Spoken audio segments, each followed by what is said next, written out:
Bapa, terima kasih ya Tuhan, segala puji hormat hanya bagi Engkau. Dalam namamu kami berdoa. Amin.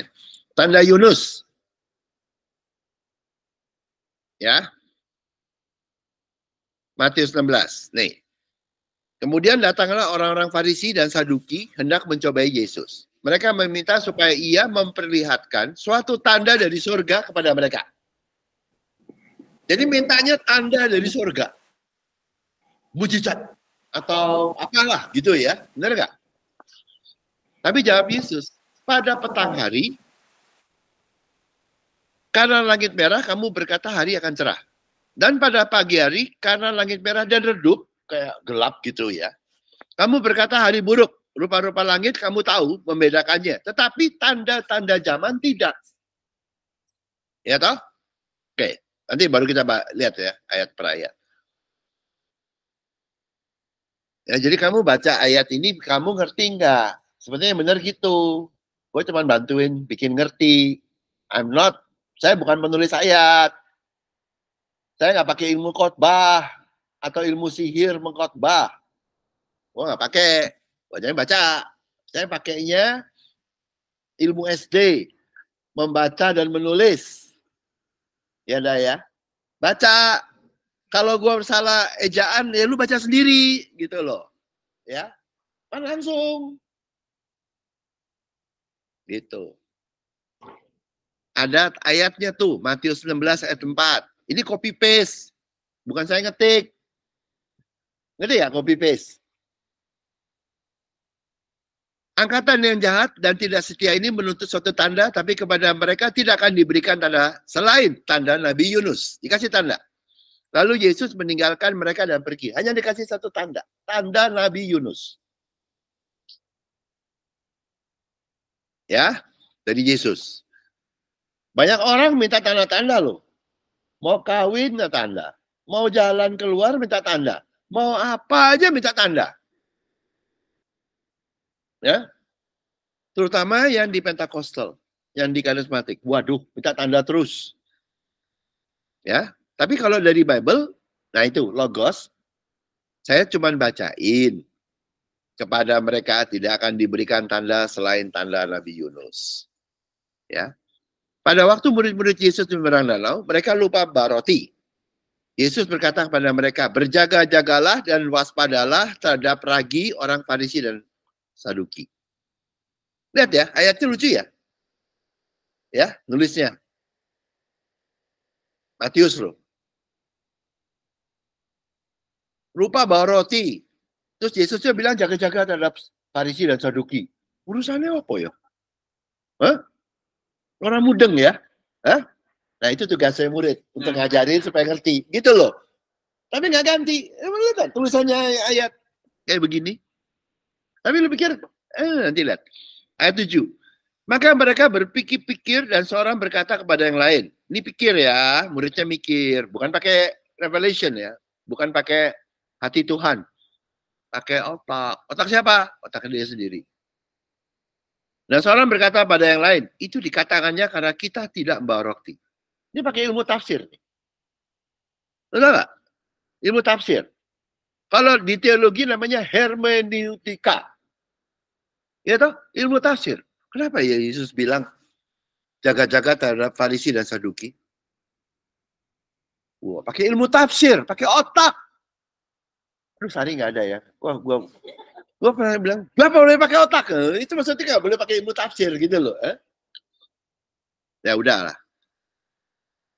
Lalu Yesus tahu. Dan ketika Yesus mengetahui apa yang mereka perbincangkan, ia berkata, mengapa kamu memberitakan soal tidak ada roti? Hai orang-orang yang kurang percaya. Waktu kamu sedang pakai ilmu tafsirmu, kamu sudah masuk kategori orang yang kurang percaya. Ya, bukan gak selamat. Kurang percaya. Kalau kurang percaya, saya kasih tahu artinya apa. Kurang percaya. Gak masuk kerajaan surga lo. Di luar lo.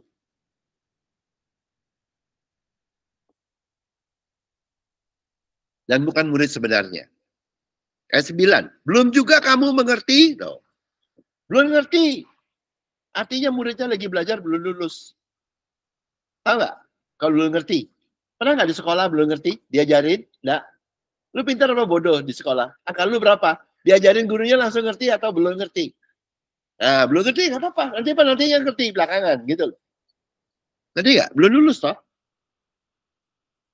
Tidak kamu ingat lagi akan 5 roti dan untuk 5 orang itu dan berapa bakul roti kamu kumpulkan kemudian. Diingetin. Apa diingetinya? Ya, nanti baca dulu. Ataupun kurang. Akan 7 roti untuk 4.000 orang dan berapa bakul kamu kumpulkan kemudian. Lebih toh. Gitu. Bagaimana mungkin kamu tidak mengerti bahwa bukan roti yang kumaksudkan. Aku berkata kepada saudara terhadap ragi orang Farisi dan Saduki.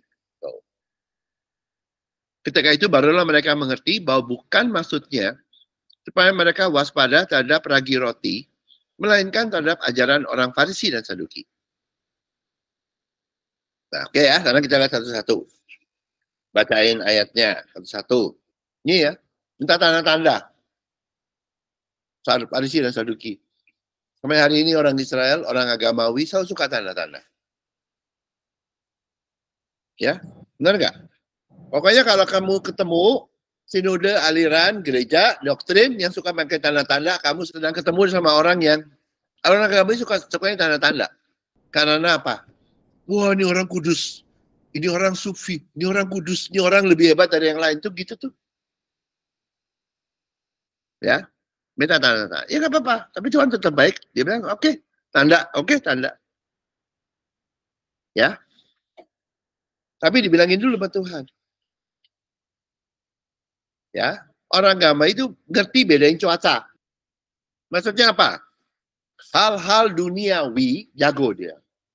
Hal-hal yang dari Tuhan, surga, goblok. Benar nggak? Tapi hal duniawi, mobil mahal yang mana, ngerti. Lu kira nggak ngerti ya? Agamawi, ngerti. Rumah mahal di mana? Ngerti lah. Nilainya deposito, ngerti lah. Lu jangan pikir nggak sebodoh itu ya.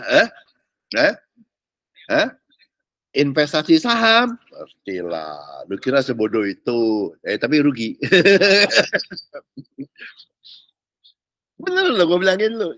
Agak kalau Bible kan cuaca itu kan dunia gitu, duniawi gitu ya. Ngerti. Ya, angkatan yang jahat tidak sedia ini menuntut suatu tanda. Jadi yang sebutnya agamawi itu adalah angkatan yang jahat. Karena agamawi itu meninggalkan Tuhan, toh. Lebih mentuhankan agamanya daripada Tuhannya. Atau tidak setia. Ya, itu orang Farisi Saduki. Nah, disebut akan diberikan tanda Nabi Yunus. Apa tanda Nabi Yunus? Samanya ini, lihatin. Jadi dia mengacu Yesus tetap. Ya di buku Yunus. Ya dong. Ya kita baca di buku Yunus. Yunus 1 ayat 1. Datanglah firman Tuhan kepada Yunus bin Amitai. Bangunkanlah, pergilah demikian. Ke Niniwe, kota yang besar itu berserulah kepada mereka karena kejahatannya telah sampai padaku. Jadi sama-sama jahat gak? Angkatan yang jahat. Niniwe yang jahat. Sama toh? Di mata Tuhan, agamawi jahat. Seperti Niniwe. Niniwe diberikan tanda Nabi Yunus. Orang angkatan agamawi yang jahat akan diberikan tanda yang sama. Tuhan nggak pernah berubah loh. Ya. Niniwe diberikan tanda Nabi Yunus. Dikirimin Nabi Yunus. Agamawi akan dikirimkan tanda Nabi Yunus yang sama. Apa tuh tandanya? Oke, kita lihat. Lihat dulu artinya. Pada waktu murid-muridnya ayatnya berurutan ya, yang dari Matius. Menyeberang danau. Mereka lupa membawa roti. Nyeberang danau itu air ya, nyeberang danau. Bisa tenggelam ya, kita masuk darat. Seperti Yunus. Yunus bersiap untuk melarikan diri ke Tarsis jauh dari hadapan Tuhan. Ia pergi ke Yafo dan mendapatkan sana sebuah kapal yang akan berangkat ke Tarsis. Ia membayar biaya perjalanannya, lalu naik kapal itu untuk berlayar bersama-sama dengan mereka ke Tarsis jauh di hadapan Tuhan. Jadi kalau murid-murid nyebrang danau, si Yunus nyebrang lautan. Dua-duanya di atas air. Sama toh? Air agamawi, bukan air hujan ya, air agamawi.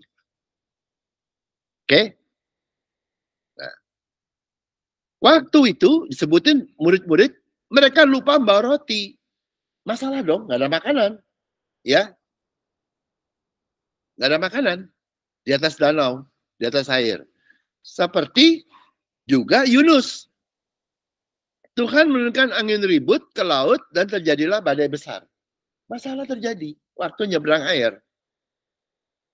Kapal itu hampir terpukul hancur. Jadi sama ya, murid-murid nyebrang danau dan dapat masalah. Yunus menyeberang laut dan dapat masalah. Sama ya. Lalu apa? Yesus berkata kepada mereka, berjaga-jagalah dan waspadalah terhadap ragi orang Farisi dan Saduki. Nah, jadi waktu nyebrang danau, murid-murid lupa bawa roti. Tuhan Yesus bilang, hati-hati ya terhadap ragi orang Farisi dan Saduki. Oke? Ngerti nggak? Di mata murid-murid pakai ilmu hermeneutika, ilmu tafsir, dia pikir, aduh, gara-gara kita berupa bawa roti aku dipisaui, gitu loh, atau diingetin, gitu toh? Padahal kan ada dua hal loh, yang murid-murid sedang lakukan. Yang pertama lagi nyeberang air, yang kedua lupa bawa roti. Yesus bilang waspada terhadap ragi orang-orang Farisi dan Saduki. Yang mana? Dia pikir karena lupa bawa roti. No, bukan itu. Waktu nyebrang lu hati-hati. Lu bisa tenggelam. Coba, tapi nanti kita baca ya. Ngerti nggak? Itu jadi, nah, di sini di Efesus 3 ayat 14. Sehingga kita bukan lagi anak-anak yang diombangkan oleh rupa-rupa angin pengajaran, oleh permainan palsu manusia dalam kelicikan mereka yang menyesatkan. Karena doktrin teologia disampaikan oleh mulut-mulut pengajar agamawi. Kayak angin badai. Yang di kapal di laut atau di danau kena angin, itu bisa dan tenggelam. Ngerti nggak? Berjagalah dan terhadap ragi orang Farisi dan Saduki.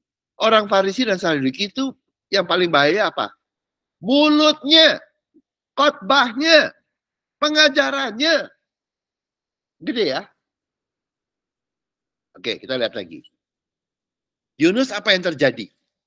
Karena dia kena badai, ya. Lalu berkatalah mereka satu sama lain, marilah kita buang undi supaya kita mengetahui karena siapa kita ditimpa oleh malapetaka ini. Mereka membuang undi dan Yunuslah yang kena undi. Jadi ini agamawi. Kalau ada badai, siapa ini orang? Tuhan marah. Tuhan penghukum. Tuhan kondem. Ya toh? Siapa yang mau dihukum? Oh. Siapa? Jadi mesti nyarinya orang. Karena di mata orang Farisi, Saduki, dan agamawi, sesuai hukum Taurat, yang di mata mereka agamawi, Tuhan suka menghukum. Benar ya? Jadi kalau ada badai, siapa nih yang bikin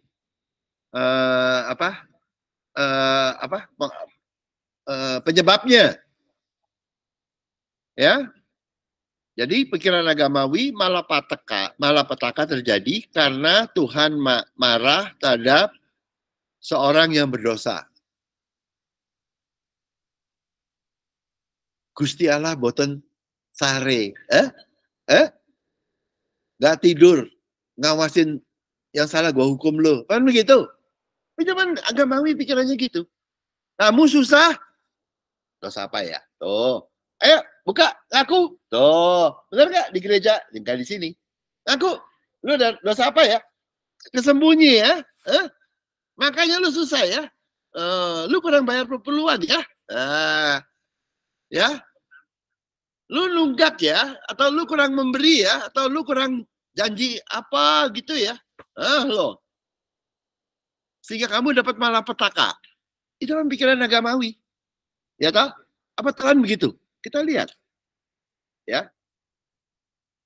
Kemudian mereka mengangkat Yunus di 1 Yunus ya, 15 dan mencapai ke dalam laut dan laut berhenti mengamuk. Jadi di gereja agamawi, siapa nih? Oh Tony ya. Kira-kira Tony ya. Nah, misalnya ya, yang bikin troublemaker, kita tendang dia. Kita excommunicate, kita keluarin dia. Setelah dikeluarin dia ada korban, ada tumbal. Tenang ya. Agamawinya tenang. Hah? Dikasih tumbal, tenang tuh. Persis setan ya. Hah?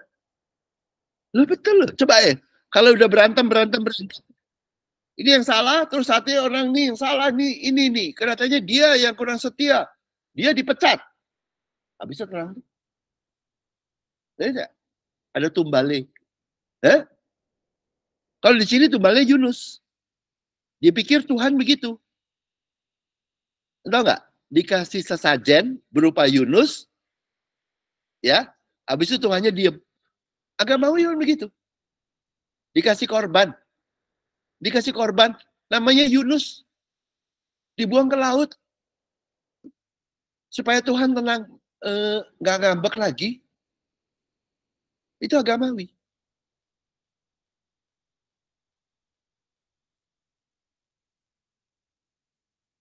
Tenang. Orang itu menjadi sangat takut kepada Tuhan. Wah, dipikir Tuhan begitu.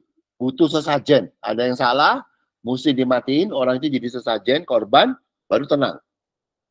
Lalu mempersembahkan korban sembilan bagi Tuhan setelah menggirkan nazar. Itu. Jadi tenang untuk sementara. Itu agamawi. Lo hati-hati lo agamawi. Lu bisa dikorbanin. Buang ke laut itu. Buang ke laut itu masuknya apa? Dicemplungin ke lautan agamawi, mati lu. Supaya Tuhannya tenang. Ketawa ya. Di dunia begitu. Hah? Lalu apakah Tuhan begitu? Lihat di ayat 17. Maka atas penentuan Tuhan datanglah seorang besar yang menelan Yunus dan Yunus tinggal di dalam perut 3 hari. Tuhannya seperti itu nggak? Terima korban. Terima. Yunusnya dimatiin. Oh, gua happy Yunus mati lu. Hah? Enggak loh. Kirim ikan untuk menyelamatkan toh. Berarti Tuhannya kan nggak begitu toh. Bukan yang kayak dipikirin oleh orang di kapal itu. Pikirnya kalau ada badai, ada malapetaka, ini mesti ada korban. Mesti ada yang penyebabnya. Penyebabnya mesti dibuang baru tenang. Biar mati lu tuh orang. Supaya Tuhan tenang. Enggak toh. Tuhan kirim ikan nyelamatin kok. Berarti teologinya ngaco toh. Teologi agamawi mesti nenangin Tuhan dengan bayar korban. Dan Tuhan tuh sukanya menghukum. Salah toh. Ini ya. So in Yunus sebetulnya teologi Tuhan suka menghukum. Salah, itu bukan dari Tuhan. Teologi bahwa Tuhan itu kalau ada malapetaka itu datangnya dari Tuhan. Salah, gitu loh. Yang ketiga, untuk menghilangkan malapetaka adalah harus ada dikorbanin. Ya, salah. Gitu loh. Oke? Ngerti nggak? Karena Tuhan menolong. Terus ajaran Tuhan yang benar apa? Tuhan adalah kasih. Bukan aku yang hukum. Bukan aku yang bikin malapetaka. Ya toh? Bukan aku senang orang mati. Aku adalah kasih. Senangnya nolong. Yunus ditolong. You understand? Nah memang kayak agamawi begitu. Setelah ada korban, diam dulu. Nah, coba kalau orang habis riot, banyak orang mati, dia diam loh. Begitu banyak korban, diam tuh. Agamawi begitu. Ada tumbal, untuk sementara diam. Nanti keluar lagi gitu loh. Benar. Agamawi begitu. Senangnya cari tumbal, habis dapat tumbal, ada yang mati, ada yang menderita, ada yang disalahin, tenang tuh untuk sementara tenang. Nanti cari lagi. Kayak orang yang mau itu. Kasih sesajen. Untuk sementara tenang dulu toh. Habis sesajen, tenang toh. Besoknya atau lusanya gue nggak tahu. Minta lagi toh. Kan begitu. Nah, orang pikiran tadi, hermeneutikanya orang modern itu agamawinya masuk. Jadi kembali ke Matius 16 ayat 6. Yesus berkata pada mereka, berjaga-jagalah dan waspadalah terhadap ragi orang Farisi dan Saduki. Maka mereka berpikir dan seorang berkata, itu dikatanya karena kita tidak membawa roti. Wah, jadi Yesus sukanya cari salah. Cari salah. Salah lu apa? Salah lu apa? Gitu toh? Ini pikirannya agamawi di murid-murid. Yesus atau Tuhan itu marah karena lalai. Tuhan marah karena dosa. Oke? Nah, lalu pengajaran Yesus. Ketika Yesus mengetahui apa yang mereka mengerjakan, dia berkata, mengapa kamu mengerjakan soal tidak ada roti? Hai orang-orang yang percaya. Kenapa sih lu mikirnya tidak ada roti? Bukan itu. Masa kamu nggak ngerti? Gitu. Udah ngalamin dong, udah ngecap. Tidak ada kamu ingat akan 5 roti untuk 5.000 orang itu, dan berapa baku roti kamu kumpulkan kemudian. Jadi dia bilang, Tuhan bilang, ingat nggak? Dulu nggak ada roti, ada saya, ada Tuhan, ada kasih Bapa melalui Kristus. 5 roti dan 5.000 orang cukup toh. Dan bahkan bukan cukup, melimpah. Masih ada sisa. Jadi Tuhan Yesus bilang, itu loh, ngerti nggak lu? Dulu nggak ada roti, nggak ada masalah tuh. Sekarang kamu lalai, nggak ada roti, nggak ada masalah tuh. Karena Yesus yang sama tetap ada tuh. Benar nggak? Ngerti nggak? Dan dia sumber berkat, sumber roti. Ngerti nggak? Jadi masalahnya apa? Nggak ada. Jadi Tuhan bilang, lalai. Emang gue pikirin. Kamu lalai. Dulu juga nggak punya roti, nggak apa-apa. Ada saya, sumber roti. Lalai. Emang gue pikirin. Gitu loh. Lalai bawa roti. Dia bilang, aku sumbernya roti. Gitu. Atau juga, belum juga kamu mengerti, tidak kamu ingat akan 5 roti untuk 5.000 orang itu, dan berapa baku roti kamu kumpulkan. Kemudian, atau kumpul 7 roti untuk 4.000 orang itu, berapa baku. Dan Tuhan Yesus bilang, sumber roti tersebut tidak hanya cukup dulu mengatasi masalah nggak ada roti, tapi bahkan menyediakan roti secara berlimpah untuk apa? Tetangga lu, temen lu, semuanya. Ya toh, cukup semua toh. Jadi kok pikirannya salah arah gitu loh. Karena Tuhan sumber roti gitu loh. Bagaimana mungkin kamu, jadi kan ngerti nggak hubungannya tuh? Dia bilang, ini bukan roti gitu loh. Nanti baru ke ini. Kamu tidak mengerti bahwa bukan roti yang kumaksud. Aku berkata kepadamu, waspadalah terhadap ragi orang Farisi dan Yahudi. Jadi waktu itu kan menyeberang danau, kurang roti. Dia pikir gara-gara kurang roti. Bukan roti, Yesus bilang. Ketika itu barulah mereka mengerti bahwa bukan maksudnya supaya mereka waspada terhadap ragi roti. Karena bukan urusan roti. Tetapi urusan lain. Melainkan terhadap ajaran orang Farisi dan Saduki. Apa sih ajaran orang Farisi dan Saduki? Agamawi. Ajaran yang buang Yunus ke laut. Itu siapa? Kan bukan itu kan. Tuhan nyelamatin. Siapa dari mana tuh ajaran itu? Itu yang kamu hati-hati. Lu di agamawi, satu, bayar harga. Duit lu kemari. Tuh. 2, lu tumbal. Ngerti nggak? Supaya agamawi tenang. Tumbal. Duit. Melayani.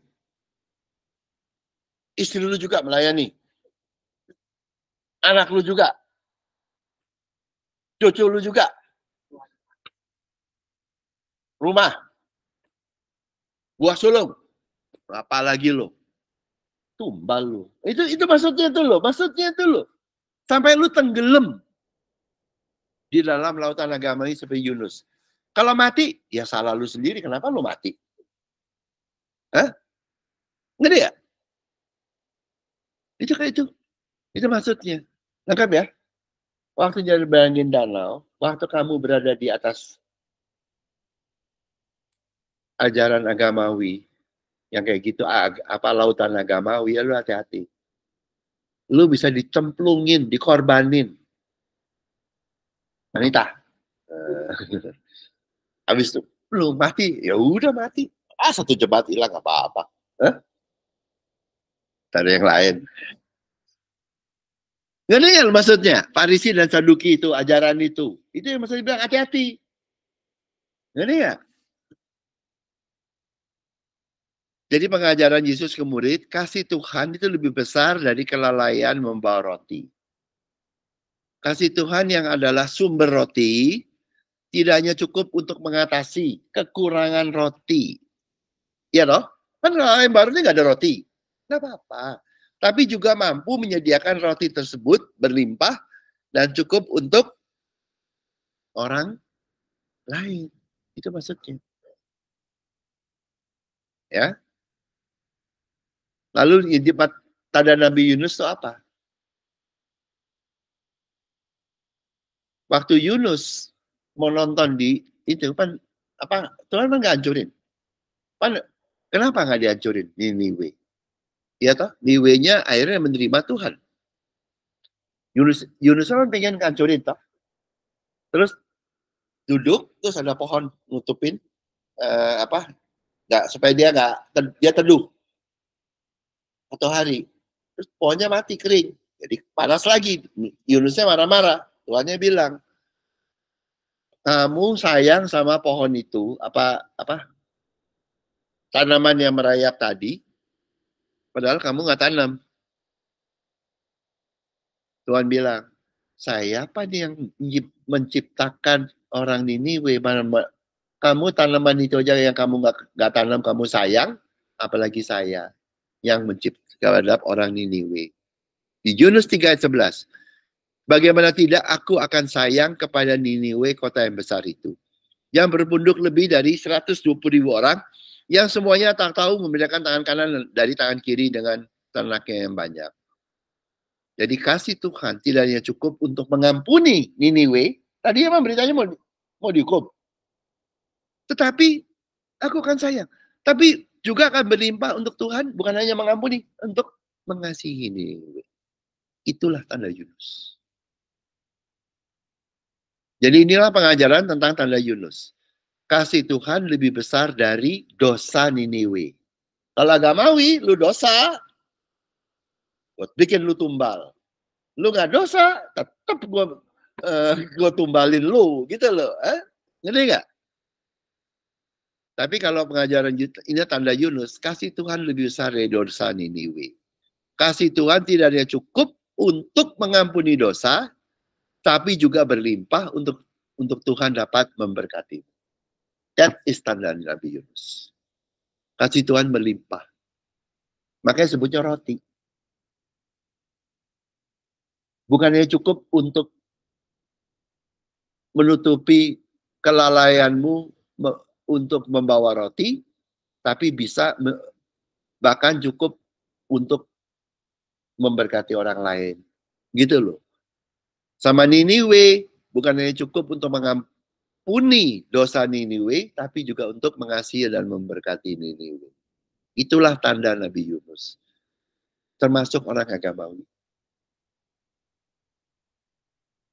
Nah, itu tanda Yunus.